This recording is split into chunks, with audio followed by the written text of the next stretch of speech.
Trust ചെയ്യാവുന്ന ഒരു ബ്രാൻഡാണ്. അവരുടെ ടീമാണെങ്കിലും അതെ, എല്ലാവരും എഞ്ചിനീയേഴ്സാണ്. കൃത്യമായ ടെക്നിക്കൽ നോളജോട് കൂടിയും മാർക്കറ്റിലുള്ള എല്ലാ അപ്ഡേറ്റ്സോടും കൂടിയാണ് അവർ വർക്ക് ചെയ്യുന്നത്.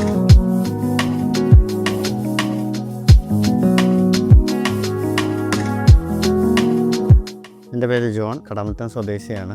Basically I M N electrical engineer. അപ്പോൾ ഒരു വീട് പണിയുമ്പോൾ സോളാർ പവർ സിസ്റ്റം വെക്കണമെന്ന് പ്ലാൻ ചെയ്തിരുന്നു. പിന്നെ റെൻവോൾട്ടുമായിട്ട് എൻ്റെ തുടക്കം പോലെയുള്ള ബന്ധങ്ങളാണ്. അവരുടെ വർക്കുകളൊക്കെ വളരെ ക്വാളിറ്റിയോടുകൂടിയുള്ള വർക്കുകളാണെന്ന് എനിക്ക് ഇത് ഓൾറെഡി ഇൻസ്റ്റാൾ ചെയ്തവരുടെ ഇന്ന് നല്ല ഫീഡ്ബാക്ക് കിട്ടിയിരുന്നു. അതുകൊണ്ട് ഞാൻ സോളാർ സിസ്റ്റത്തിനെ കുറിച്ച് ആഗ്രഹിച്ചപ്പോൾ റെൻവോൾട്ടിനെ സമീപിക്കുകയായിരുന്നു. തുടക്കം മുതൽ തന്നെ എൻ്റെ റിക്വയർമെൻറ്റ് പറഞ്ഞപ്പോൾ എൻ്റെ റിക്വയർമെൻറ്റിനനുസരിച്ചുള്ള കൃത്യമായ കൊട്ടേഷനും കാര്യങ്ങളും ഓരോ കോമ്പോണൻസും കൃത്യമായി എക്സ്പ്ലെയിൻ ചെയ്ത് തരികയും യൂസ് ചെയ്യുന്ന ഇൻവെർട്ടർ ആണെങ്കിലും പാനൽസ് ആണെങ്കിലും എല്ലാം ഹൈ ക്വാളിറ്റി ഐറ്റം ആണെന്ന് എനിക്ക് നേരിട്ട് ബോധ്യപ്പെട്ടത് കൊണ്ടാണ് റെൻവോൾട്ട് സെലക്ട് ചെയ്യാൻ കാരണം. 5 കിലോവാട്ടിൻ്റെ സിസ്റ്റമാണ് ചെയ്തത്. അതെൻ്റെ റിക്വയർമെൻറ്റ് മുഴുവൻ മീറ്റ് ചെയ്യുന്നുണ്ട്. ഇൻസ്റ്റാൾ ചെയ്തതിന് ശേഷം ഇതുവരെ മിനിമം ചാർജ് അല്ലാതെ ഒരു അഡീഷണൽ ചാർജ് കൊടുക്കേണ്ടി വന്നിട്ടില്ല. ഒരു 5500 രൂപയായിരുന്നു എൻ്റെ 2 മാസം കൂടുമ്പോഴുള്ള ബില്ല്.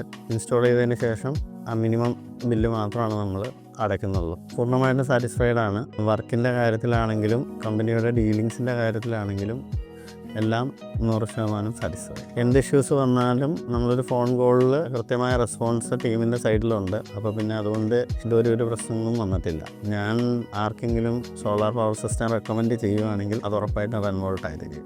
ട്രസ്റ്റ് ചെയ്യാവുന്ന ഒരു ബ്രാൻഡാണ്. അവരുടെ ടീമാണെങ്കിലും അതെ, എല്ലാവരും എഞ്ചിനീയേഴ്സാണ്. കൃത്യമായ ടെക്നിക്കൽ നോളജോട് കൂടിയും മാർക്കറ്റിലുള്ള എല്ലാ അപ്ഡേറ്റ്സോടും കൂടിയാണ് അവർ വർക്ക് ചെയ്യുന്നത്. പ്രോഡക്ട്സും ക്വാളിറ്റിയാണ്, സർവീസും ക്വാളിറ്റിയാണ്, എല്ലാം കൊണ്ടും നല്ലൊരു എക്സ്പീരിയൻസ് ആയിരുന്നു. ഭാവിയിലേക്കാണെങ്കിലും താരിഫ് ഓരോ വർഷവും കൂടി വരുവാണ്. നല്ലൊരു ഇൻവെസ്റ്റ്മെൻ്റ് ആയിട്ടാണ് ഞാൻ കരുതുന്നത്. അപ്പോൾ നമുക്ക് ഒരുവിധം കൺസംഷൻ ഉണ്ട്. എനർജി ബില്ല് നമുക്ക് മാസം തോറും ഒരു അഡീഷണൽ ചിലവായി വരുവാണെങ്കിൽ ധൈര്യമായിട്ട് നമുക്ക് സോളാർ പാനലിലേക്ക് സ്വിച്ച് ചെയ്യാം. അപ്പോൾ നമ്മുടെ ഒരു വൺ ടൈം ഇൻവെസ്റ്റ്മെൻറ്റിലൂടെ ഒരു മന്ത്ലി എക്സ്പെൻസ് നമുക്ക് പൂർണ്ണമായിട്ടും കട്ട് ചെയ്യാം. പിന്നെ നമ്മൾ automobiles, petrol diesel automobiles use ചെയ്യുന്ന ആൾക്കാരാണെങ്കിൽ ഒരു ഇലക്ട്രിക്കൽ വെഹിക്കിളായിട്ട് സ്വിച്ച് ചെയ്യുകയാണെങ്കിൽ ഉറപ്പായിട്ടും നമുക്ക് ആ പെട്രോളിൻ്റെയും ഡീസലിൻ്റെയും എക്സ്പെൻസ് നമുക്ക് റിക്കവർ ചെയ്തെടുക്കാം. ലേസൺ വർക്കിൻ്റെ കാര്യത്തിനെ കുറിച്ചൊന്നും നമ്മൾ അറിയേണ്ട പോലും വന്നിട്ടില്ല. റെൻവോൾട്ടിൻ്റെ എഞ്ചിനീയേഴ്സ് അവർ തന്നെ എല്ലാ കാര്യങ്ങളും ചെയ്തു തന്നു. നമുക്ക് അവർക്കുള്ള ഒരു പെർമിഷനും പേയ്മെൻറ്റും മാത്രമാണ് നമ്മുടെ സൈഡിൽ നിന്നുണ്ടല്ലോ. ബാക്കി എല്ലാം ചെയ്തത് റെൻവോൾട്ടിൻ്റെ ടീമാണ്. 100% ഹാപ്പിയാണ്.